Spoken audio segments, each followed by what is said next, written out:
Lost volume damages. So far, we have talked about calculating expectation damages based on a formula. The formula is loss in value plus other loss minus loss avoided. How does this apply when a seller avoids the loss, the entire loss, by selling an item to someone else? This is the idea of lost volume damages. For example, let's return to Evan and Francis, who agreed to buy and sell a car for $10,000.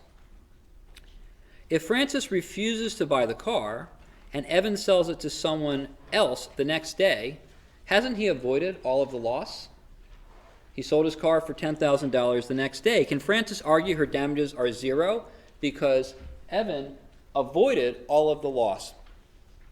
After all, Evan ends up with no car and $10,000 in cash, which is exactly the position he expected to be in had Francis performed. Well, maybe, but let's change the hypothetical and say that Evan does not have one car, but is a car dealer, and so has the capacity to sell a volume of cars, more than one. This argument will fail where Evan is a dealer of cars, because courts may find Evan could have sold two cars, one to Francis and one to someone else instead of just one car. So the general rule is if the seller has the capacity to sell multiple units instead of just one, the seller is deprived of volume. Fewer sales means fewer profits, even when the seller sells the original item to someone else instead of the breaching party. When should a seller get damages from lost volume? The predominant question is whether the seller has the capacity to sell more units. This in turn relates to how unique or specific is the good for sale. If Evan is just an ordinary car owner who is selling his own used car, he probably cannot argue that he lost the opportunity to sell two cars. Where was he going to get the other car? And he's not a car dealer. On the other hand, if Evan is a car dealer, Francis has contracted to buy a new car and breached, then Evan can argue he would have sold a car to her for a profit of $1,000 and a new car to someone else for a profit of $1,000. Under the second illustration, where Evan is a car dealer, Francis's breach cost Evan $1,000 in profit because he sold one car instead of two, and so he should be able to recover those in expectation damages against her. However, the real world is rarely as simple as these hypotheticals. A car dealer might have to spend more money to get another car onto the lot or spend money on advertising for it.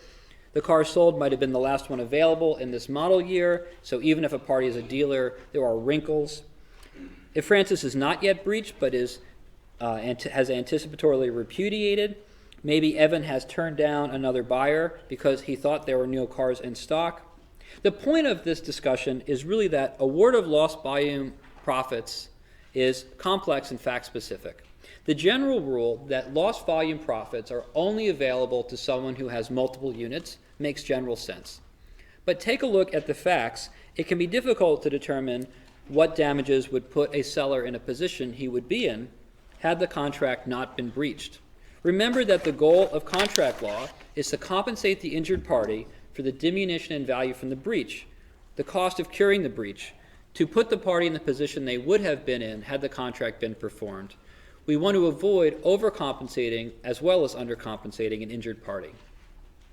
Next, we'll discuss reliance damages, which are sometimes awarded when expectation damages cannot be calculated with reasonable certainty. But before we move on from expectation damages, does anyone have any questions about lost volume profits?